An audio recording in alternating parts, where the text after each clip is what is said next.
भगवान जगन्नाथ जी के दर्शन करके और उसके बाद यहाँ बाई इलेक्शन में भी मैं पहुंचा था।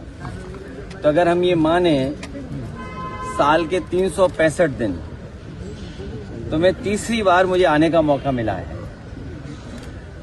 और उस समय जब बाई इलेक्शन था तो मैंने एक बात मंच के माध्यम से जनता के बीच में रखी थी कि हम पीडीए का पेड़ लगाने आए हैं और हमें उम्मीद है उड़ीसा की जनता, जो उनका पुराना समाजवादी आंदोलन रहा है, इसमें नेताजी और यहाँ के बहुत बड़े नेता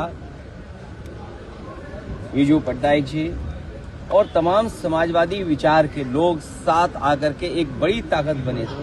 हमारी कोशिश होगी कि पीडीए को हम लोग आगे बढ़ाएं, साथ ही साथ उड़ीसा हम लोग आते रहेंगे। बीजेपी से जो लड़ने वाले दल हैं, बीजेपी जब पूरे देश में एक्सपोज होगी तब दिल्ली से हटेगी। कहीं भी देखेंगे आप तो बीजेपी जब कमजोर होती है या जो उन्होंने मैनिफेस्टो में जनता को वादे पूरे करने की बात जो रखी होती है, अगर पूरा नहीं कर पाते हैं तो वो कम्युनल रास्ता अपनाते हैं। उड़ीसा में इसीलिए समाजवादी पार्टी डिवीजन की पॉलिटिक्स नहीं करना चाहती, हम सबको जोड़ के राजनीति करना चाहते हैं।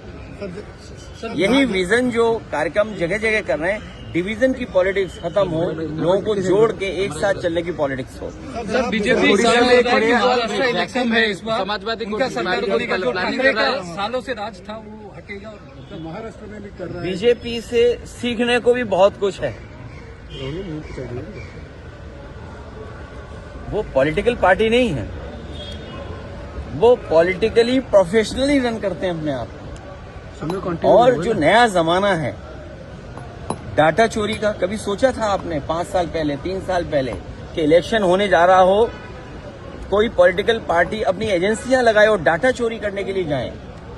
तो ये नए तरह की चीजें हैं। प्रोफेशनल पॉलिटिक्स करती है बीजेपी प्रोफेशनल गिनती करके डेटा पे एक एक बिंदी बैठा करके तब फैसला लेते हैं। इसलिए जिसको हराना है बीजेपी को, उसको उसी तरीके से तैयारी करनी पड़ेगी। और बीजेपी का रिसोर्सेज की कोई कमी नहीं है। उड़ीसा उनके हाथ में, तो रिसोर्सेज की कहाँ कमी होगी? जो जिस स्टेट पर भंडार हो नेचुरल रिसोर्सेज का, और वो जनता के लिए आए, गरीब जनता के लिए रिसोर्सेज इस्तेमाल हो। लेकिन बीजेपी अपने आप को मजबूत करने के लिए रिसोर्सेज यूज करती है।